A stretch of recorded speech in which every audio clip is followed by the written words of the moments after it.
Today, we're going to do an infield breakdown of one of the most popular dating coaches on YouTube. He has over 1 million subscribers. His name is Tripp. And personally, I don't believe that you should really trust anyone who claims to be an expert in something, but doesn't show their expertise, doesn't prove that they get the results that they are supposed to help you get. So with the dating coach, if they don't have pictures with attractive women, infield footage of themselves approaching and having success, then why would you trust them, right? It's akin to if you were to look into a personal trainer and you found this guy who does videos, but he doesn't show his body and you're just trusting his advice. That's obviously dumb, right? But when it comes to dating, it's not so obvious. It's a lot more subtle. It's a lot easier to, there's not a clear way to determine who's legit and who's not. And a lot of the best marketers, they have no results. They get no results. They haven't gotten laid in years. Some of them are practically incels, and yet they are dating coaches. So Trip Advice has always been kind of in that category to me because he doesn't show infield. However, recently, he has posted an infield that I have managed to find. It took some effort. It wasn't out there. He didn't make it easy to find this clip. And I want to take a look at it. I want to see if this is one of those generic bullshit dating coaches who has mastered the art of internet marketing, but has no skill set themselves whatsoever, or if maybe turns out I'm wrong and he's actually pretty good. So with that said, let's check out the footage. Is going to make this woman or any woman that you might talk to super happy and excited that you went over and talked to her. So I want that to give you some motivation as a way to understand that women still do want to be talked to, and it's not just about meeting women online, but in person as well. All right, so let's go ahead and start this off. Hi. 2 seconds, I just wanted to say hi. Hello. Where are you from? Originally? Sure. Originally from Missouri. From Missouri? Yeah. Oh, so you're like one of those real nice folk, aren't you? I'm so nice. See that's a good little tease there. I think about Missouri. The first thing that clicked in my head was, okay, Midwestern nice girl. Had to say it to kind of just give that little tease. You're the nicest person in the world. Exactly. Nice. Yeah. That's great. What about you? I'm from Chicago, actually. Oh, cool. So yeah. I get the whole Midwest thing. We're nice people. I mean, I don't think I'm that nice, but nice enough. Nice enough. See there, I just wanted to disqualify myself a little bit, so I didn't want to actually, I'm like almost trying not to come off as a nice guy, almost trying to be like a little bit arrogant, like a little cocky there. So I think his phrasing there reveals a lot. He's trying to disqualify, trying not to be a nice guy.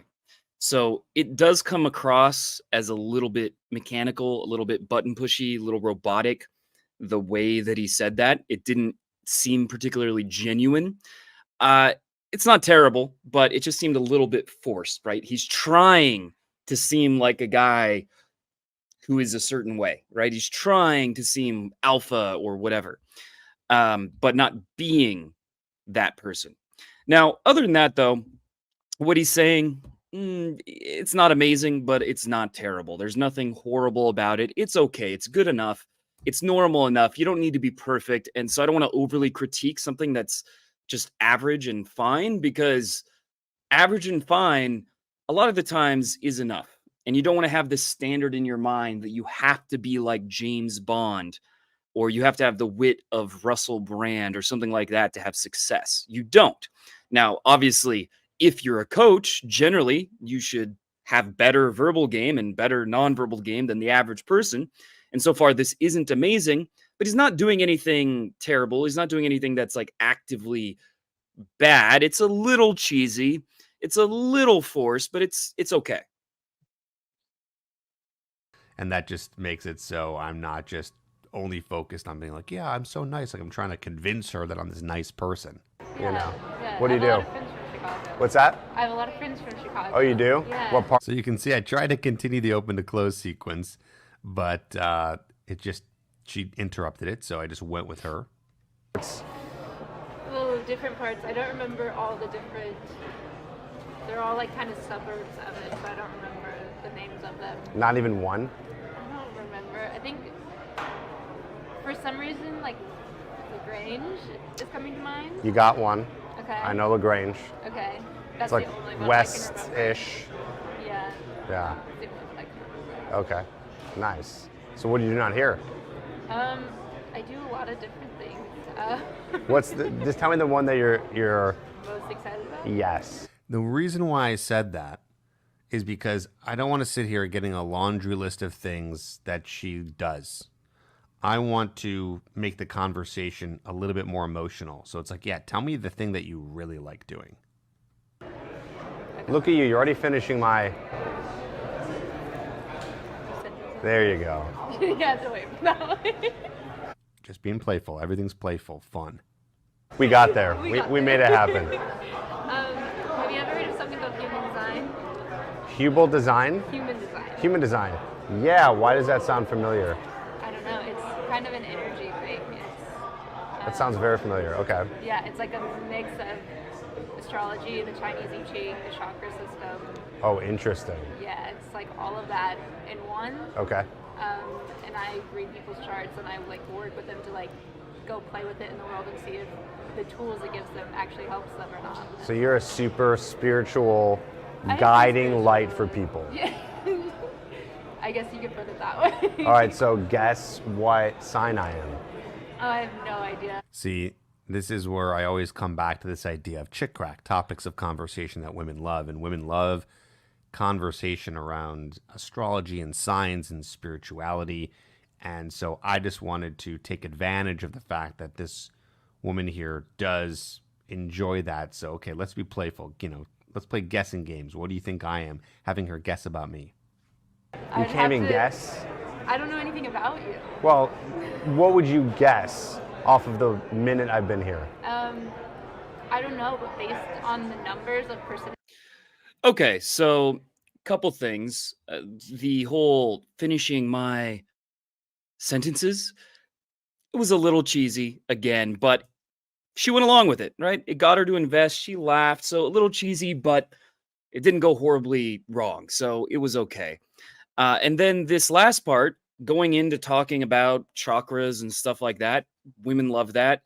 She kind of volunteered it. He didn't really have to steer it that way, but that's a good topic to delve into further. And the way he asked, what was it he said? He said, what would you guess my sign is? That was a good question because it puts a little bit of pressure on her, not too much, puts a little bit of pressure on her. And it is kind of a way of challenging her a little bit, but without being a douchebag or a dick, and getting her to invest. Percentages of people, I would guess you're a generator, which means that's like most people are generators. It's just like a life force. Okay. They're very. All right. I don't know. I just have to know more about you. Ask me a question. Okay. Let's see.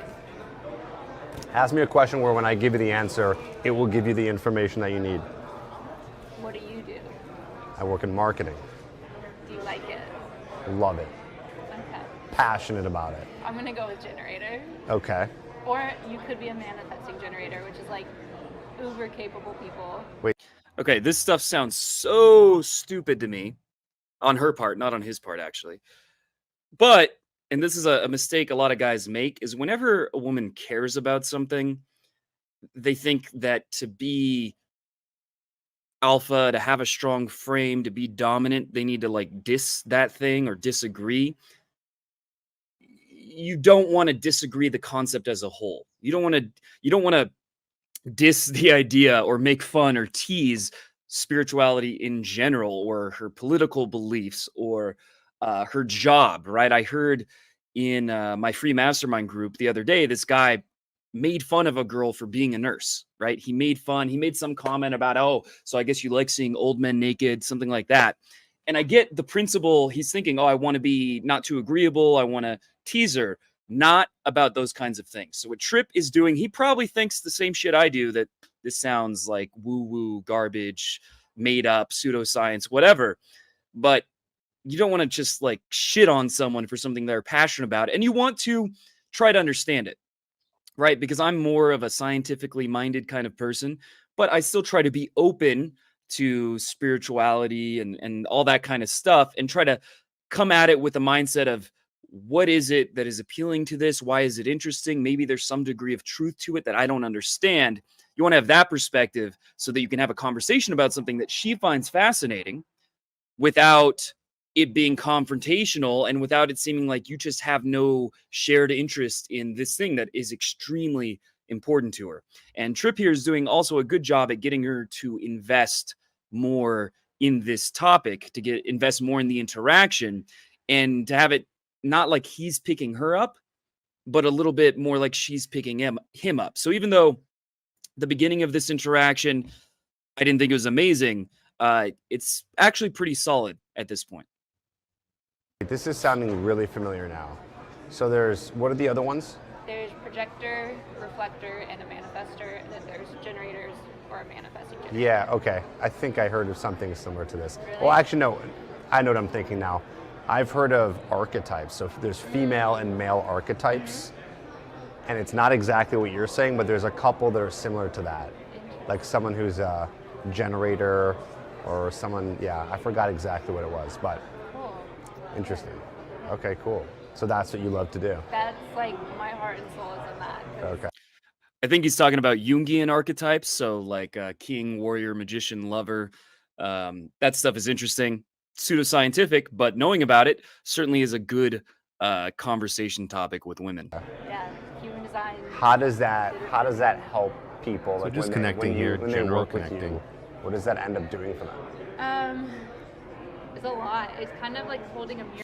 That's actually a great question. The way he phrased that was really good. What does it end up doing for them? So one of the most common mistakes, and so far he's kind of winning me over based on this interaction a little bit, but what most guys do is ask very logical questions, and they phrase it in a way where there's not really meaning or emotion behind it, and that gets boring, and that's what an interview interaction means, right? And that's something you want to avoid. If it feels like an interview, it's probably not going to lead towards sex.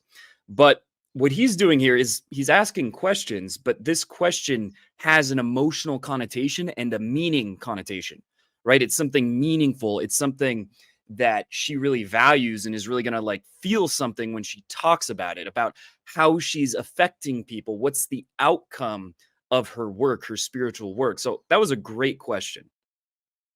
Up to somebody, just being like, so most of us, okay, well, As you like, can Carl see, my Jung body language is has, getting I a think, that little core bit value. more Jung. comfortable. Yeah, I'm has that leaning core in a little value of bit. Self-hatred being kind of our worst. And this kind of reminds me, there's a really powerful quote. I learned about it from the book The Art of Seduction by Robert Greene. But he talks about this. I'm trying to think of her name, but there was a woman who had a dinner with two politicians in the UK.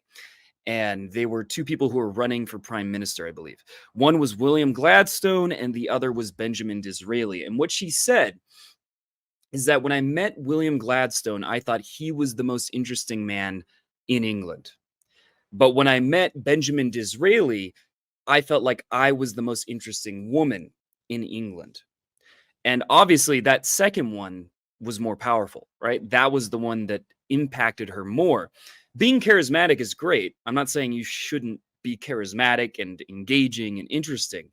But when you can make someone feel interesting, that can actually be just as powerful, or in some cases, even more powerful.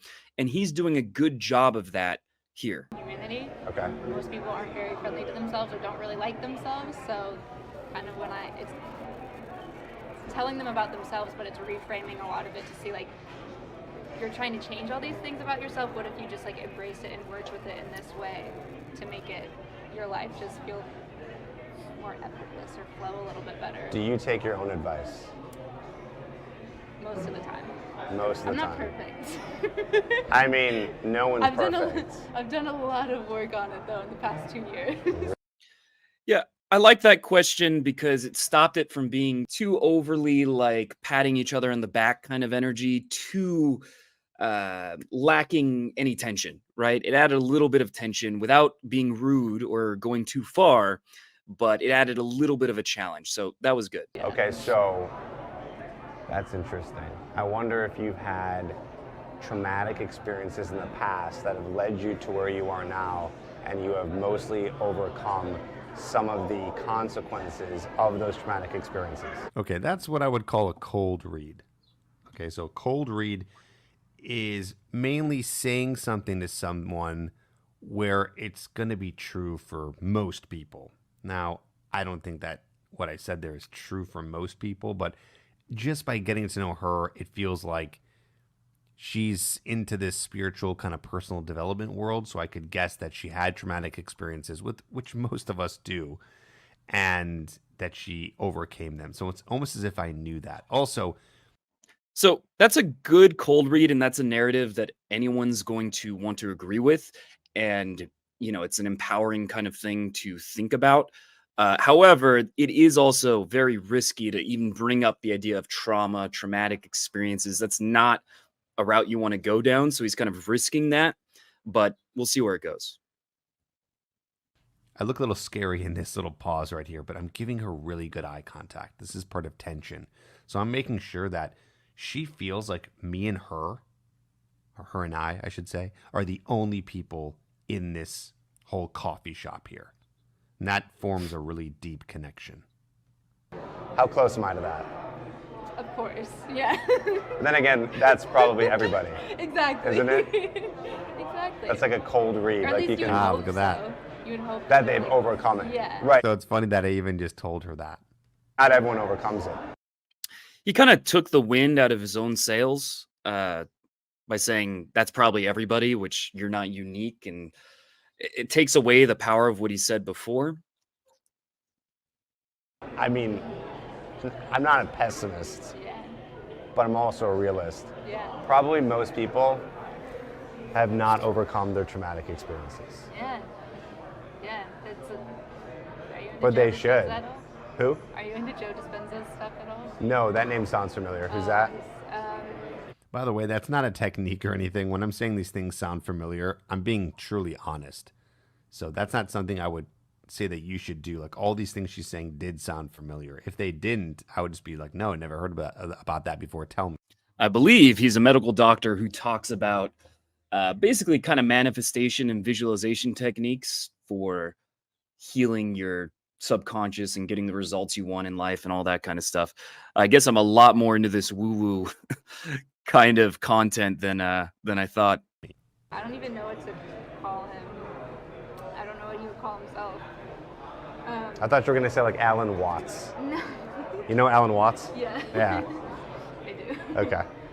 No, it's different. He talks kind of. So the reason it made me think of Joe Dispenza is he Yeah. talks a lot about this idea of our feelings or emotions. It's kind of like you feel something, and if you don't. Okay, so he uses the example of working. So say your coworkers.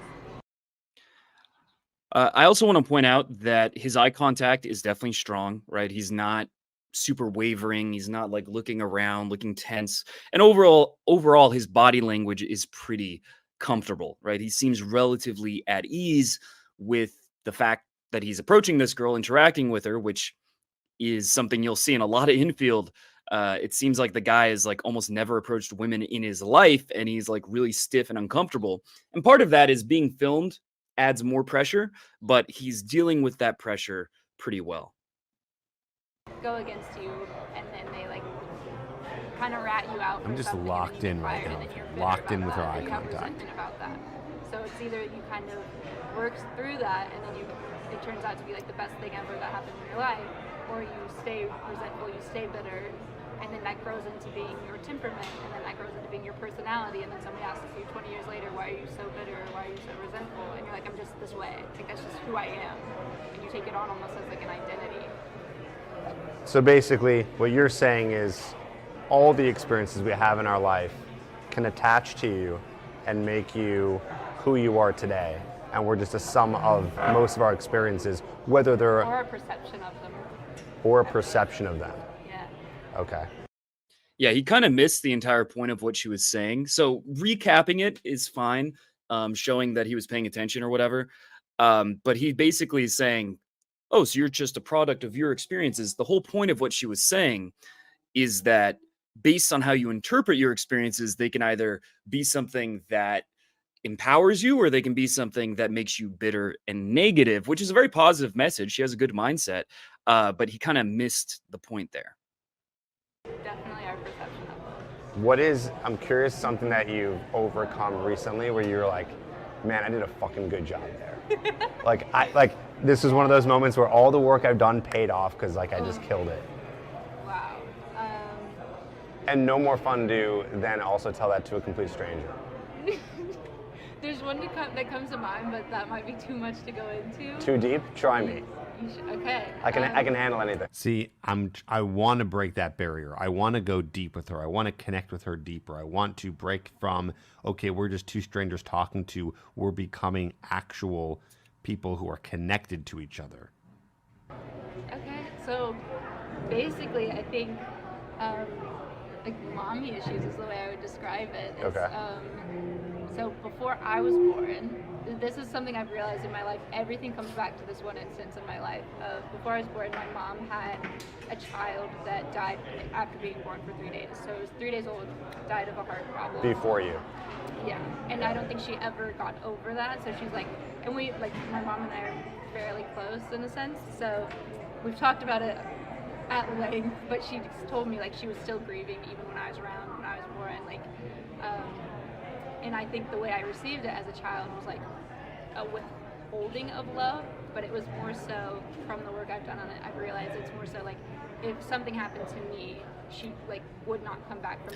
All right, so one thing I want to point out, he's holding strong eye contact. He seems comfortable enough, but he is kind of very flat in his facial expressions while he's listening, and it seems a little too intense. Like, right, he's not like acknowledging what she's saying either verbally or non-verbally, and just it's a little much. Not because she was still so hurt from the loss before that she couldn't give herself in that way, because it was just like being emotionally unavailable for me. So I've done a lot of getting over that and giving it to myself essentially. Got it. Yeah. Damn, you've really done the work.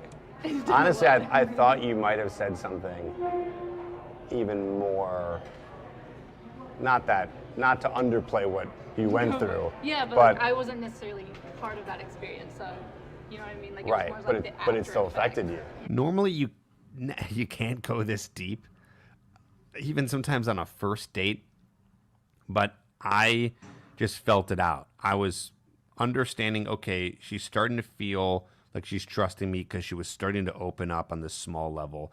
And then I had the courage to just kind of dig a little deeper. She was accepting and saying yes, in a sense, to all the digging deeper of getting to know her. So I just kept going, and it started to work in my benefit here.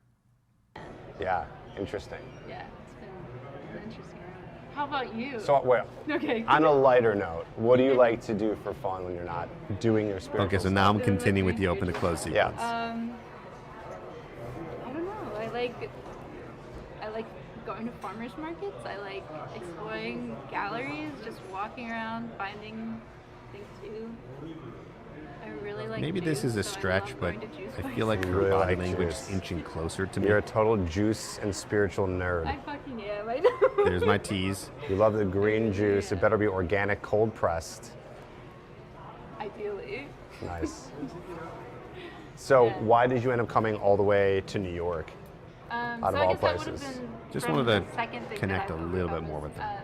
How long have you been in New York for? Just like a couple days. Oh, really? Yeah. Are you like visiting or do you live here? I'm planning to move here very soon. Not a true statement. I was just doing this because I knew I was recording and I wanted to make it as realistic as possible that this would end up in getting a number and a date. So it was more of a test to see if this was going to go through for the whole thing. Because if I said, no, I don't live here, then it wouldn't have been a natural approach, so to speak, that you'll be doing when you're going out approaching women in the cities that you live. The details are still being worked out. So, we'll see. And we should hang out I would love to. when I come back. Yeah. Okay. Come back. Here, I'll get my phone. Why don't you, what's your name? What's your name? I'm Tripp. Tripp? Yeah. Nice to meet you. Nice to meet you. So overall, that was really solid. It was much better than I expected. So I will admit that my initial impression wasn't correct because I've seen he posted a few examples of his approaches and his body language, his vocal tonality, all of that in those short clips was really bad, right? The only little pieces of infield tidbits that I've seen of him before were really bad. And this was actually quite solid. It's too bad that he doesn't post more infield because it'll get him more views. I mean, obviously, he's better at marketing than I am. He's got 1 million subscribers. But I think a lot of the people who are skeptical of him being a dating coach would kind of be swayed that he's actually pretty solid, that he actually knows what he's talking about. I'll have a link to Tripp Advice's channel below. And of course, if I'm going to be reviewing infield, critiquing infield, I better have my own. So I'll link somewhere in the video some of my own infield so you can see that I'm, legit myself and that I walk the walk. If you really want to see my best infield, where I show the kind of thing I can't show on YouTube. What I mean is like making out with girls, taking them home, like full pulls all the way from approaching to taking the girl home. I have over 5 hours of footage of that, breaking down exactly how I do it step by step so you can replicate the same results in your own life. You can click the link below to get a copy of my online course, God Mode, for access to that.